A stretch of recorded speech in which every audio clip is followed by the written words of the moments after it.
تعالیٰ نے انسان کو بے شمار نعمتیں عطا فرمائی،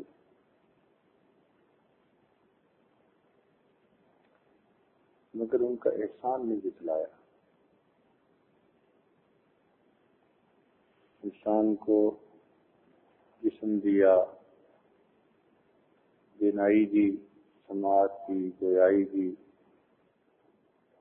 مگر احسان نہیں جتلایا کہ میں نے تمہیں یہ نعمتیں عطا کی۔ کھانے پینے کے لیے زمین میں رزق رکھ دیا،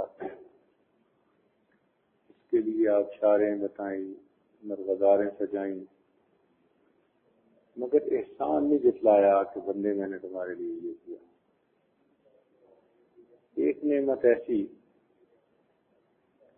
کہ جسے عطا کر کے اللہ تعالیٰ کو احسان جتانا ہوا، اور وہ تھی نبی علیہ السلام کا دنیا میں تشریف لانا۔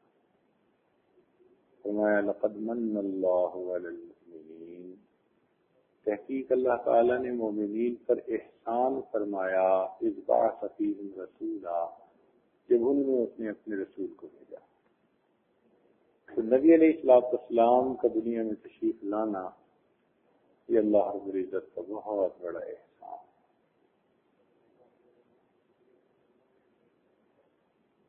یہ اللہ رب العزت کا بہت بڑا احسان۔ پہلے بھی انبیاء آئے، لیکن آپ سرتاج الانبیاء بن کر تشریف لائے، خاتم النبیین بن کر تشریف لائے، آپ امام الانبیاء بن کر تشریف لائے۔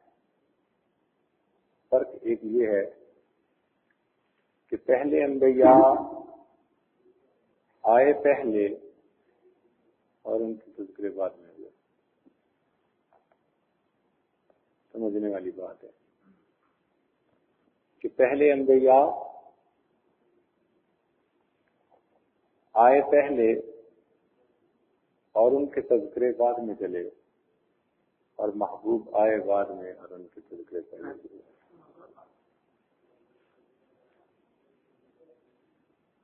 سیدنا موسیٰ علیہ السلام کو بھی خوشخبری مل گئی، سیدنا عیسیٰ علیہ السلام نے بھی خوشخبری دی،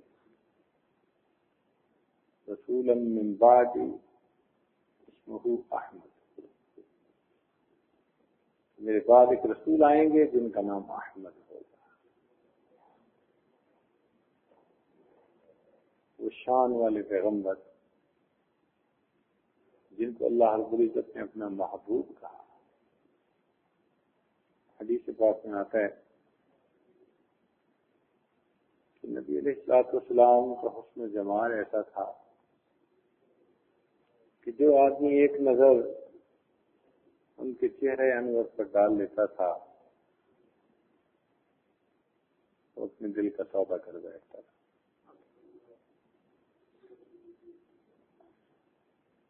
کچھ ایسے تھے کہ جن پر پردے ڈال دیے گئے، قریبی لوگوں میں سے تھے،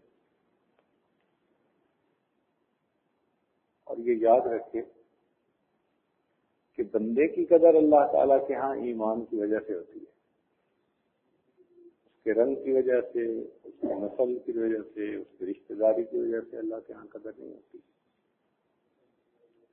ہاں، ایمان لائے، رنگ کا کالا ہے، ہونٹ موٹے ہیں، زبان سے سین شین کا حرف بھی سید